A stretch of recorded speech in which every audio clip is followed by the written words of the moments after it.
अच्छा बच्चे, तो मैं आप लोगों को ये बता रहा था कि इसमें जो है ये तमाम चीज़ें जो हैं, जो मैं आपको ये हाईलाइट करके बता रहा हूँ, एक मिनट बच्चे, ये मैं तमाम चीज़ें जो आपको हाईलाइट करके बता रहा हूँ, ये चीज़ें क्या हैं? ये चीज़ें जो हैं जर्नल की तरफ से दी गई हैं, जर्नल जो पब्लिशर है उनकी तरफ से दी गई हैं।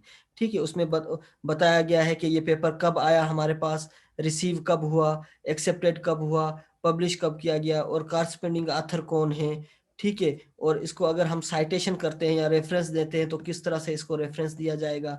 अगर रेफरेंस आप देखें तो खैर मैं उसको रेफरेंस का भी आपको बता देता हूँ नीचे जाके। ठीक है, और इसके कीवर्ड्स क्या हैं? कीवर्ड्स का क्या मकसद होता है बच्चे? कीवर्ड्स ये होते हैं कि इस टॉपिक के अंदर या इसके अंदर जो है इस रिसर्च पेपर के अंदर जो वर्ड्स यूज होते हैं, जो वर्ड्स इंपॉर्टेंट होते हैं, वो दिए जाते हैं। सही है बच्चे? अच्छा, इसके बाद ये जो अगर आप देख रहे हैं, हमने एक ये लाइन जो है द रूट नॉट निमाटोड्स वगैरह की, ये यहाँ तक जो लाइन है, ये हमने क्या किया है, इस लाइन को कोटेड किया है, रेफर किया है, कहीं से रेफरेंस दिया है। तो रेफरेंस कब का है? ये जो है, एक मिनट, ये पेरी एंड मोरेसी 2006 का है और ये 2007 का रिपोर्ट है। ठीक है, इस तरह ये रिपोर्ट पाकिस्तान की है।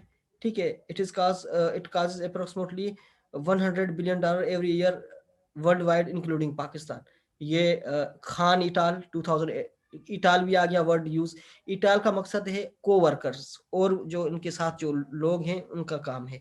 ठीक है, इसी तरह ये जो है पूरा इंट्रोडक्शन है। इंट्रोडक्शन के अंदर हमने क्या किया कि ये जो टॉपिक था, इस टॉपिक को कवर किया, टॉपिक की इंपॉर्टेंस बताई, टॉपिक में क्या क्या चीजें थी वो ये बताया। जहां जहां पे इटाल है, आप लोग समझ जाए कि यहाँ पे को वर्कर्स का यूज किया गया। ठीक है, ये इंट्रोडक्शन आ गया। ठीक बच्चे, आगे चलते हैं। ठीक है, इंट्रोडक्शन के बाद ये पूरा इंट्रोडक्शन ये यहाँ तक आ गया। ठीक है, ये आपका इंट्रोडक्शन तक आ जाता है। सही है पोर्शन। अच्छा, इसके बाद क्या होता है कि हम यहाँ से जो है अपना ऑब्जेक्टिव बताते हैं। हमारा ऑब्जेक्ट क्या था? Therefore, the aim of the present this study was to evaluate extracts of some plants commonly grown in Karachi for their nematicidal activity.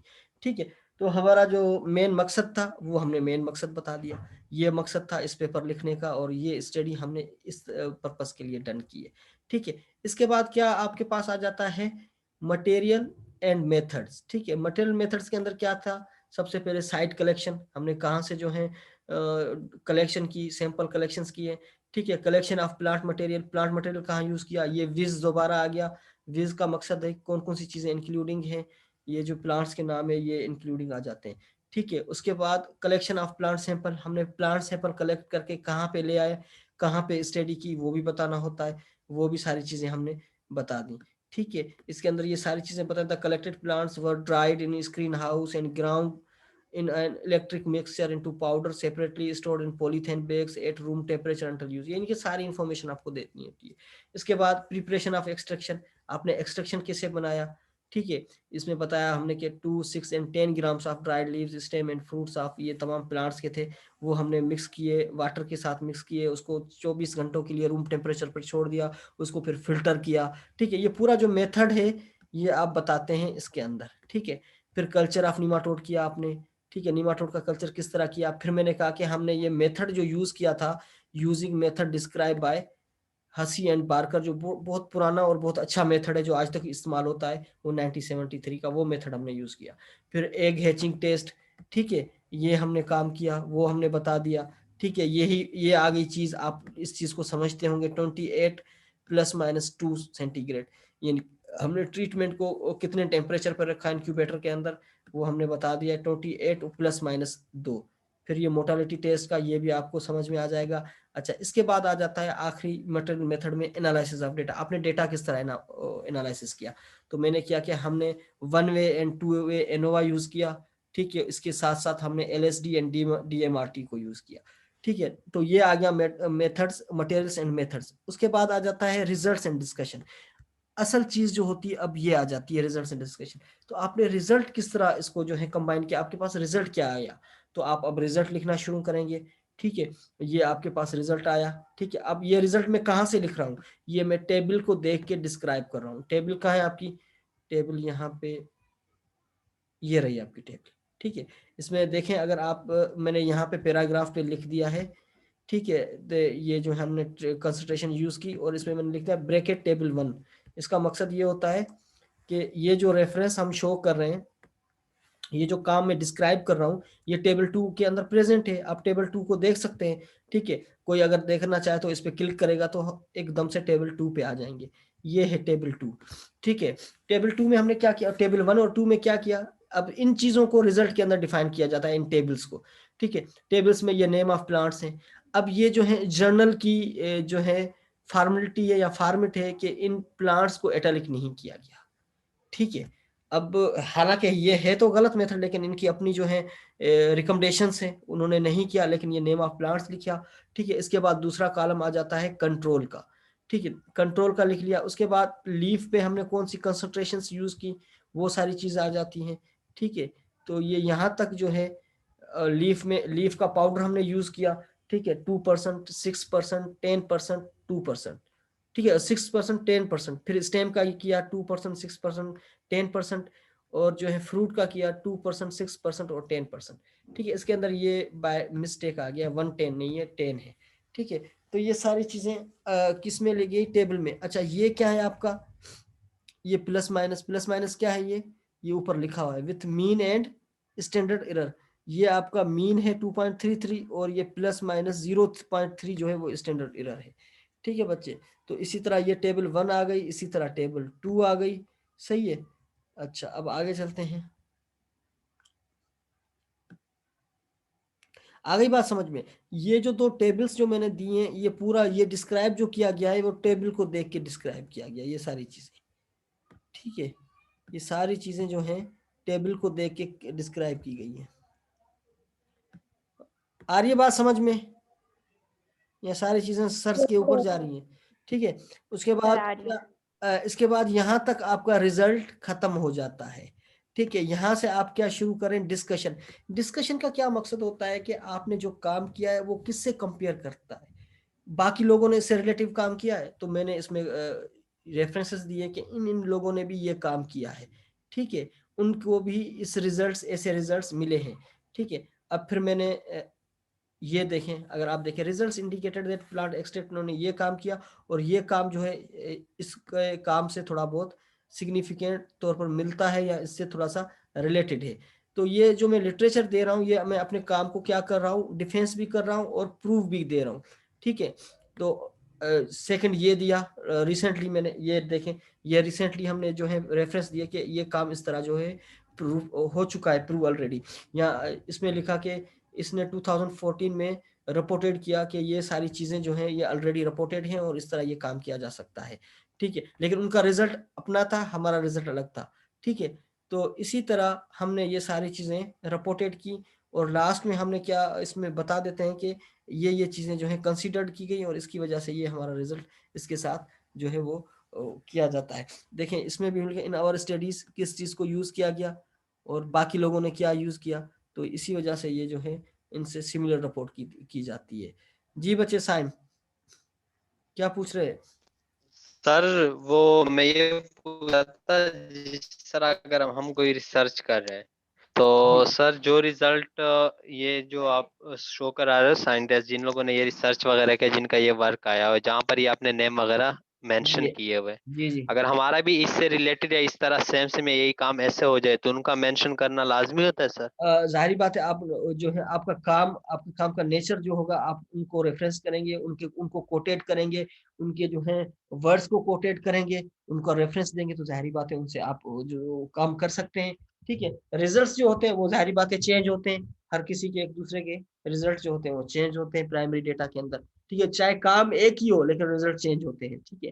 Just like आपको मैंने काम दिया था, आप बच्चों को अगर आप देख लें अपना रिजल्ट कंपेयर कर लेंगे, सबका डिफरेंट होगा, वेरिएशन आती है उसमें, ठीक है बच्चे।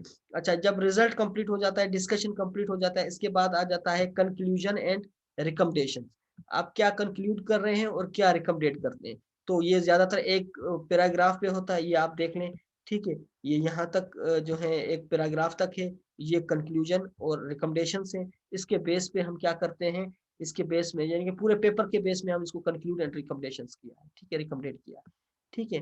अब ये सारी चीजें रहती हैं नॉवेल्टी स्टेटमेंट की के मेन क्या स्टेटमेंट है आपकी इस काम की, आथर्स कंट्रीब्यूशन, आथर्स का क्या कंट्रीब्यूशन था, ठीक है। कॉन्फ्लिक्ट ऑफ इंटरेस्ट वो भी कोई नहीं था, ठीक है। तो इस तरह से आ गया। अब आ जाते हैं रेफरेंसेस पे। अब ये जो मेथड है रेफरेंसेस का, ये जो पेपर है, जो जर्नल है, जो जर्नल का नाम है पाकिस्तान जर्नल ऑफ न्यूमेटोलॉजी, तो उनका रिकमेंडेड है। इसमें क्या आ जाता है, ये नेम आ गया, ठीक है, इसके बाद इसको कामा दे दिया, बाकी दो नेम को एब्रीवेटेड कर दिया, ठीक है, फिर हमने इसको कामा दे दिया। अब जो है हमने दोबारा सेकंड नेम दे दिया और फर्स्ट नेम को आगे लिख लिया, फिर कामा दे दिया। ये पूरा जो मेथड है 2008 तक, ठीक है, इसको 2008 लिखा। उसके बाद ये जो है जर्नल का नाम जो है हमने एब्रीवेट कर दिया, ठीक है। अब यही मेथड आप देखेंगे, यही मेथड जो है फॉलो किया गया है तमाम रेफरेंसेस के अंदर, ठीक है। तो ये जो है रेफरेंस का मेथड किसका रिकमेंडेड है, ये पाकिस्तान जर्नल ऑफ न्यूमेटोलॉजी का रिकमेंडेड है। आ गई बात समझ में? तो आप इस तरह पेपर को डिफेंस करेंगे, ठीक है। पेपर को किस तरह डिफेंस करेंगे कि इस पेपर का टॉपिक क्या था, एब्स्ट्रैक्ट क्या था, ठीक है, और इसको ऑब्जेक्टिव्स क्या थे, ठीक है। फिर आप रिजल्ट्स को भी, इसको जो है आप मेथड मटेरियल को डिफाइन करेंगे, फिर रिजल्ट्स को आप डिफेंस करेंगे इस टेबल को देखते हुए कि इसमें कौन से प्लांट की किस कंसंट्रेशन पे सबसे ज्यादा और अच्छे रिजल्ट्स आए, इससे क्या अपीयर होता है। फिर भी अगर आपको कोई चीज समझ में नहीं आए तो आप लोग मुझसे पूछ सकते हैं। सही है बच्चे, क्लास को यहाँ पे एंड करूं मैं? ठीक है बच्चे, इंशाल्लाह फिर नेक्स्ट क्लास में मुलाकात होगी। कोई सवाल, कोई क्वेश्चन आप पूछना चाह रहे हो तो पूछ ले। या सर सवाल पूछना है सर, ये जो जी एब्स्ट्रैक्ट है सर, इसके नीचे ये रिसीव्ड वगैरह ये क्यों लिखे, एक्सेप्ट बच्चे पब्लिश? ये जो है, ये मतलब ये हम एंड पब्लिश में नहीं लिख सकते, एब्स्ट्रैक्ट नहीं, के नीचे ही लिखेंगे या एंड में भी लिख सकते हैं? बच्चे ये एंड में भी लिखा जा सकता है, लेकिन ये जो पब्लिशर होते हैं, ये जर्नल्स होते हैं, उनके फॉर्मेट अपने अपने होते हैं, ठीक है। अब देखें, इसको बॉक्स के अंदर लिख दिया है, ठीक है। अब तमाम पेपर उनके ऐसे ही होंगे, ठीक है। यहाँ पे इन्होंने रिसीव्ड, एक्सेप्ट, पब्लिश्ड, कार्सिपेंट्स और ये साइटेशन, DOI जो है, ये जो होता है ये भी यहाँ पे दे दिया, यानी कि ये लिंक है, ठीक है। तो ये जो है पूरी डिटेल इन्होंने यहाँ पे दे दी है। यहाँ पे देने का मकसद ये होता है कि ये इनके फॉर्मेट के अंदर इंक्लूड है। ये चाहे तो चीजें ये पेपर के आखिर में भी दे सकते हैं, लेकिन इनकी अपने फॉर्मेट है, ये अपनी फॉर्मेट को जो है फॉलो करते हैं, इनका यही फॉर्मेट है। तमाम पेपर्स में इसी तरह यही पैटर्न यूज किया गया है, ठीक है। तो ये जो है हम जो भेजते हैं सिंपली वर्ड के अंदर फाइल भेजते हैं, तो ये सारा जो है फॉर्मेट करके इसी फॉर्मेट में जो है वो ले आते हैं पेपर्स को, ठीक है। इसके अंदर ये लोगो वगैरह, ये सारी चीजें जो हैं ये उनकी अपनी लगाई हुई होती है, हमारी तरफ से नहीं होता ये। सही है बच्चे? जी हदीका, क्या पूछना चाह रही हैं बच्चे आप? सर मैं ये पूछना चाह रही थी कि इस पेपर में जितनी भी चीजें हैं वो सारी प्राइमरी डेटा है। जी, ये प्राइमरी डेटा है, ये जो है तमाम प्राइमरी डेटा है। और ये इंट्रोडक्शन के अंदर हमने सेकेंडरी डेटा और सेकेंडरी सोर्सेज यूज किए कि ये इस तरह का काम उन लोगों ने भी किया है, ठीक है। और ये मेथड एंड मटेरियल लिखा है कि हमने कौन कौन सा मेथड्स अप्लाई किया है, और ये जो रिजल्ट्स हैं ये तमाम प्राइमरी डेटा है, ठीक है। ये हमारा अपना अच्छा तो है। सर मेरा भी एक जी बच्चे बोलो। सर आपने फिर रेफरेंस में सर आपने फिर रेफरेंस में जो है उनका नाम उनको दिया है, उनको मेंशन किया है जिन्होंने ये काम करा हुआ है। इनसे रिलेटेड काम है, या उन प्लांट्स पे इन लोगों ने जो काम किया है उनको क्या रिजल्ट्स मिले, हमें क्या मिले, उसके अंदर क्या सिमिलरिटीज हैं और क्या रीजन है जिसकी वजह से हमारा काम डिफरेंट है। तो वो सारी चीजें इसके अंदर डिस्कस है। चाहे तो आप इसको पढ़ सकते हैं, पढ़ेंगे तो आपको सारी चीजें समझ में आएंगी। सही है बच्चे? और कोई? सर एक और क्वेश्चन था, हाँ यहाँ जी, पे एब्स्ट्रैक्ट में आपने नीचे जो है ना लिखा हुआ है साइटेशन, ठीक है, एंड ये अभी आप साइटेशन, बताते कि जी सर मुझे और ये नीचे पे साइटेशन जाके जो है, रेफरेंस। आइंदा अगर इस पेपर को रेफरेंस के तौर पर यूज किया जाए तो इसको कॉपी पेस्ट करके आप रेफरेंस के तौर पर यूज कर सकते हैं इस पेपर को, ठीक है। इसमें लिखा हुआ है 2021, और ये जो सारी चीजें जो हैं आप इसको यानी कि as a citation, as a reference के तौर पर यूज कर सकते हैं अपने काम के लिए, ठीक है। ये हर कोई जर्नल देता है कि इस पेपर को आप साइट ओके सर। इस तरह से करेंगे। जी बच्चे, कोई और?